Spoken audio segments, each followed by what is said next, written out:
kadani u soo baxday kadib markii war-saxaafadeed ku qornaa afafka Ingiriiska, Carabiga iyo Soomaaliga uu ka soo baxay hoggaanka sare ee Al-Shabaab kaasoo loogu digay dhammaan ergooyinkii doortay xildhibaanada baarlamaanka federaalka gaar ahaan golaha shacabka in ay cafis weydiistaan Al-Shabaab oo yimaadaan deegaanada ay xukumaan.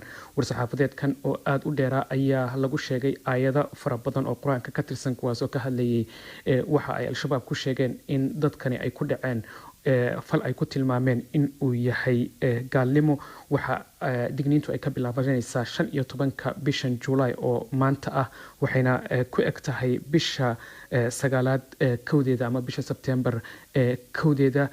BBC-du siday ogaatay toddobaadyadii ugu dambeeyayba magaalooyinka qaar waxaa ka tegay ergooyin kamid ah kuwii doortay xildhibaanada baarlamaanka federaalka kuwaas oo tegay deegaanada Al-Shabaab ay xukumaan si ay hadalka ama amarka cusub ee Al-Shabaab uga soo baxay u hirgeliyaan maadaama ay baqdin badan ka qabeen horay in loo dilo. tobannaan kamid ah ergooyinkaas ayaa lagu dilay magaalooyin kala duwan oo koonfurta iyo bartamaha Soomaaliya ku yaala oo ay kamid tahay magaalada Muqdisho tan iyo markii baarlamaanka cusub la dhisay sanadkii 2016 dhamaadkiisii bishii December. xildhibaan kasta waxaa soo dooratay 51 ergey oo jufadiisa laga soo xulay kuwaasoo u codeeyay dhowr murashax oo tartamayay. sidaa daraadeed xildhibaankii codka ugu badan hela ayaa ku guuleysanayay. marka tan iyo waqtigaas Al-Shabaab waxay beegsanayeen ergooyinka doortay xildhibaanada iyagoo meelo kala duwan ku dilay. laakiin waa markii ugu horeysay oo si shaac ah hoggaanka Al-Shabaab ee arrintan uga hadlaan una soo bandhigaan waxay ugu yeereen cafis inay u sameynayaan dadkaasi. arbacadii hore baarlamaanka federaalka gaar ahaan golaha shacabka waxaa ka hor hadlay xildhibaan Maxamed Isaaq Afraale isagoo arrintan ka hadlayay. wuxuu yiri in ergadii isaga soo dooratay looga yeeray tuulo kamid ah gobolka Bay.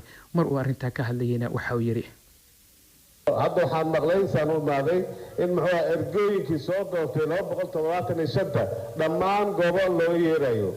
aniga hadda idin la hadlayo beeshayda ergadii ahayd maanta waxay joogaan ku sugan yihiin idaale meesha looga yeeray. maxaa loogu yeeray aan isweydiino. nin kasta oo xildhibaan ergadiisaas loogu yeerayaa.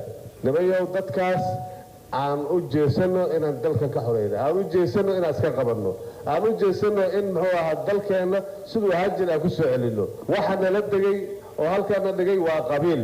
shabaab qabiil ma leh, asagaba qabiil ma leh. maxaa qabiilnimo loogu maxaynayaa? nimayo waxaan rabnaa inaan nimankaas iyo wixii ka soo halmaalo hal meel looga soo wada jeesto.